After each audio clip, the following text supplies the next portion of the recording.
Bismillahirrahmanirrahim. Assalamualaikum warahmatullahi wabarakatuh.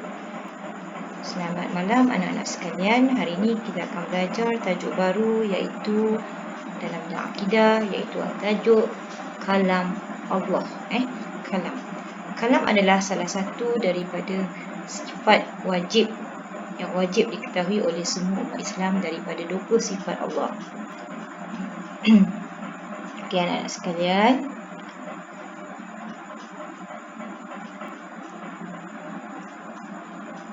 sebelum kita memulakan pembelajaran, kita baca dulu doa sebelum belajar. Bismillahirrahmanirrahim. Allahumma ftah alaina hikmataka wanshur alaina min hazaini rahmatika ya arhamar rahimin. Ya Allah, bukakanlah ke atas kami hikmat-hikmat-Mu dan limpahilah ke atas kami khazanah rahmat-Mu, wahai yang maha pemurah lagi maha penyayang. Amin.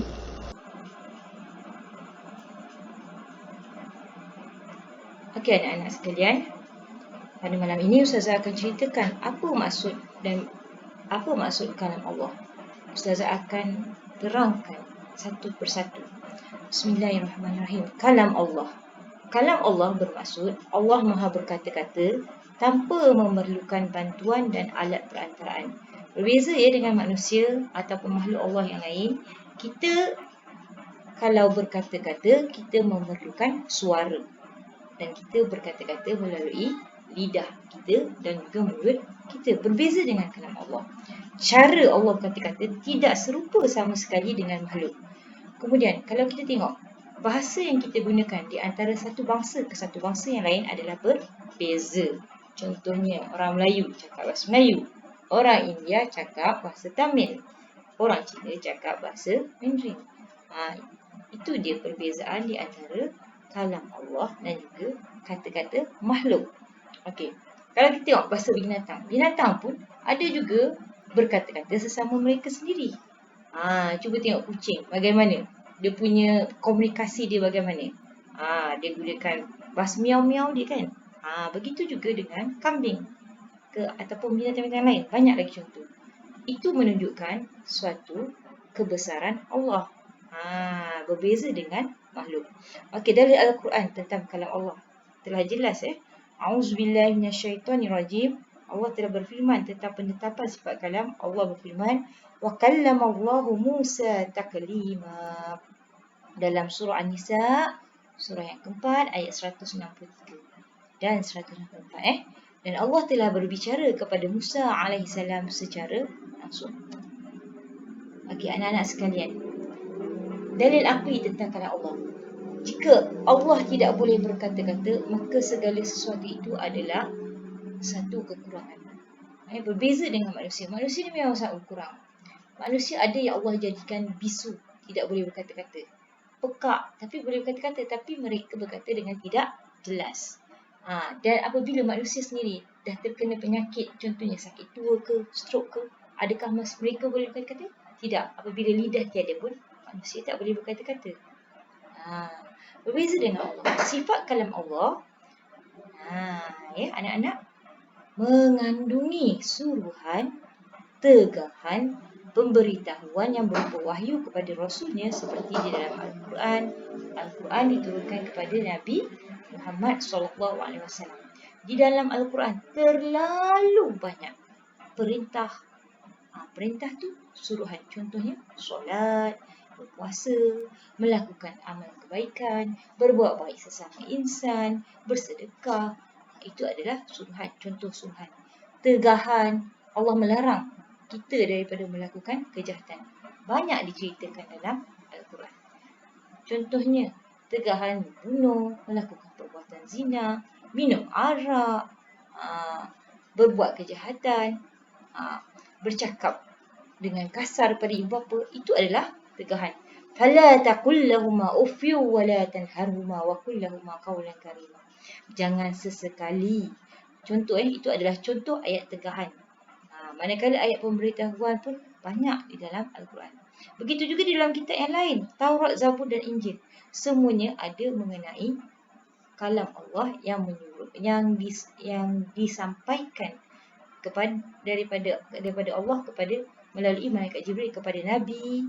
Contohnya kitab Taurat kepada Nabi Daud, kitab Taurat kepada Nabi Musa, kitab Zabur kepada Nabi Daud dan Injil kepada Nabi Isa AS. Semuanya ada perintah dan suruhan serta tegahan dan juga pemberitahuan daripada Allah yang perlu disampaikan kepada manusia, pengikut-pengikut Nabi yang menjadi ikutan sehingga hari kiamat. Okey. Kelebihan membaca Al-Quran juga dapat difahami melalui hadis Nabi yang diriwayatkan oleh Abdullah bin Mas'ud. Sabda Nabi SAW, "Man qara'a harfan min kitabillahi falahu bihi hasanah wal hasanatu bi 'ashri amsalha la aqul alif lam mim harfun walakin alifun harfun wa lamun harfun wa mimun harfun." Maksudnya, sesiapa yang baca satu huruf daripada Al-Quran, maka baginya satu kebaikan. Satu kebaikan menyamai 10 gandaan.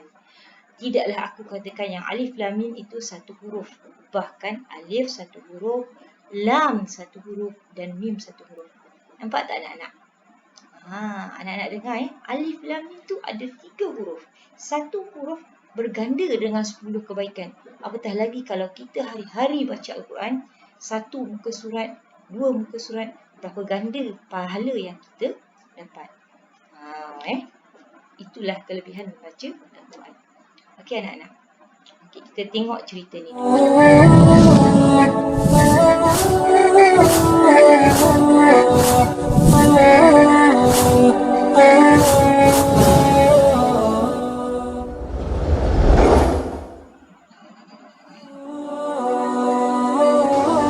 Kisah Nabi Musa alaihissalam ingin melihat wajah Allah Subhanahu wa Ta'ala.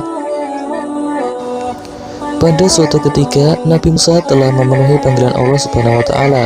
Beliau naik ke Gunung Sinai atau Tur Sina setelah beliau menyempurnakan 40 malam yang diisi dengan puasa dan beribadah sendirian di atas gunung itu. Allah Subhanahu wa Ta'ala pun berfirman dan menurunkan Taurat kepada beliau. Kemudian Nabi Musa alaihissalam pun sangat rindu untuk melihat wajah sang kekasih yang telah berkata-kata kepadanya, wajah Robnya. Dan tatkala Musa datang menurut waktu yang telah kami tentukan dan telah berfirman Robnya kepadanya, berkatalah ia, ya Rob, perlihatkanlah dirimu kepadaku agar aku dapat memandang engkau. Berkatalah Allah, engkau sekali-kali tidak akan mampu melihatku, tetapi arahkanlah pandangan engkau ke gunung itu. Maka jika ia tetap pada tempatnya, niscaya engkau dapat melihatku. Setelah mendengar permintaan Nabi Musa alaihissalam itu, kemudian Allah Subhanahu wa Ta'ala berfirman, wahai putra Imran, sesungguhnya tidak akan ada yang sanggup untuk melihatku, kemudian ia mampu untuk tetap hidup.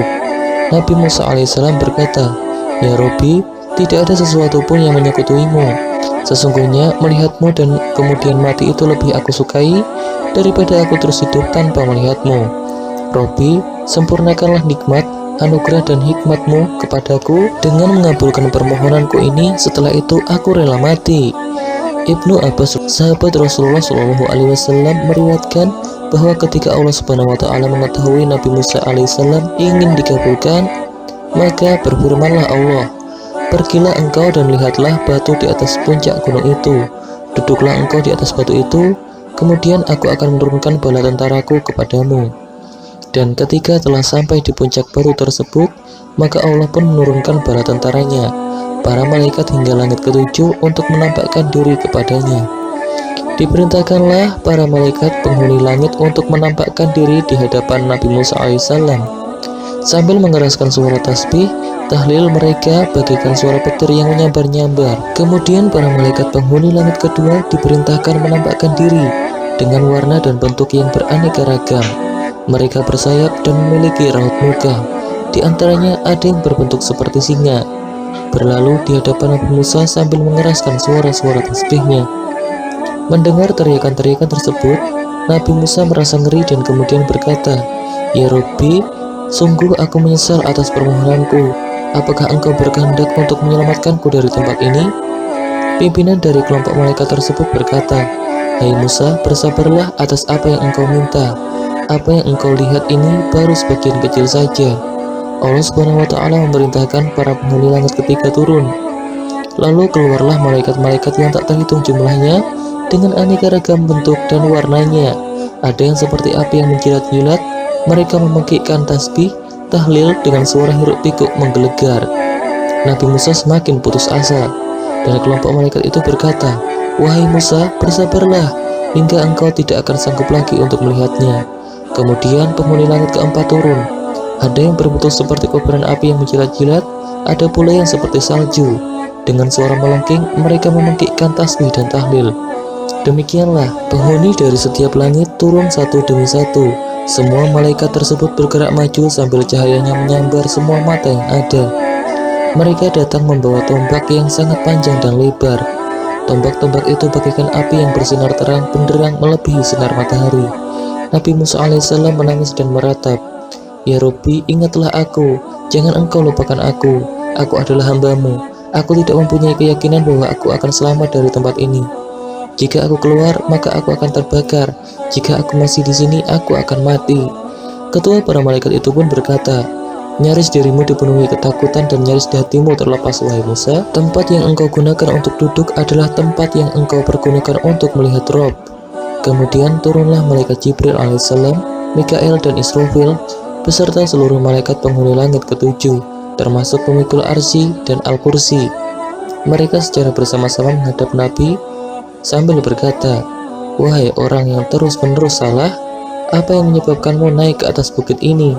Mengapa engkau memberanikan diri meminta Rabbmu untuk dapat melihatnya? Nabi Musa alaihissalam bergetar hingga kedua lututnya seakan-akan lurung dari persendian. Ketika Allah Subhanahu wa Ta'ala melihat itu, maka ditampakkanlah tiang-tiang penyangga al-arsy. Lalu Nabi Musa bersandar pada salah satu tiang tersebut hingga hatinya tenang. Malaikat Israfil berkata, Hai Musa, demi Allah, kami ini sekalipun pemimpin para malaikat, sejak kami diciptakan, kami tidak berani mengangkat pandangan mata kami ke arah al-arsy, karena kami sangat khawatir dan sangat takut kepada Rob. Mengapa engkau berani melakukan ini, wahai hamba yang lemah? Setelah hatinya tenang, Nabi Musa menjawab, Wahai Israfil, aku hanya ingin mengetahui akan keagungan wajah Robku yang selama ini aku belum pernah melihatnya. Kemudian Allah Subhanahu wa Ta'ala menurunkan wahyu kepada langit. Aku akan menampakkan diri, bertajalli pada gunung itu. Maka bergetarlah seluruh langit dan bumi, gunung, matahari, bulan, mega, surga, neraka, para malaikat dan samudra. Semua bersungkur sujud. Sementara Nabi Musa alaihissalam masih memandang ke arah gunung itu. Tatkala Robnya menampakkan diri di atas gunung, maka hancur luluhlah gunung itu dan Nabi Musa pun jatuh pingsan. Nabi Musa alaihissalam seakan-akan mati karena pancaran cahaya Allah Subhanahu wa Ta'ala yang mulia, dan ia terjatuh dari batu dan batu itu sendiri terjungkal terbalik menjadi semacam kubah yang menaungi Nabi Musa alaihissalam agar tidak terbakar cahaya. Kemudian Allah mengutus malaikat Jibril untuk membalikkan batu itu dari tubuhnya.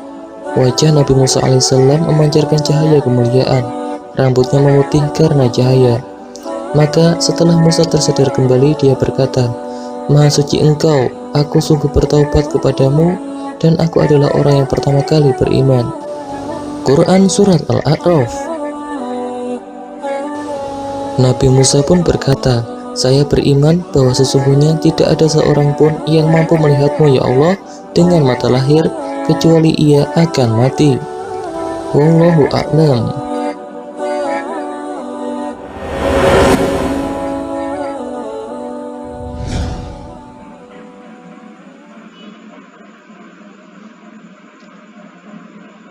Baiklah anak-anak, daripada cerita yang tadi, maka bolehlah disimpulkan di sini.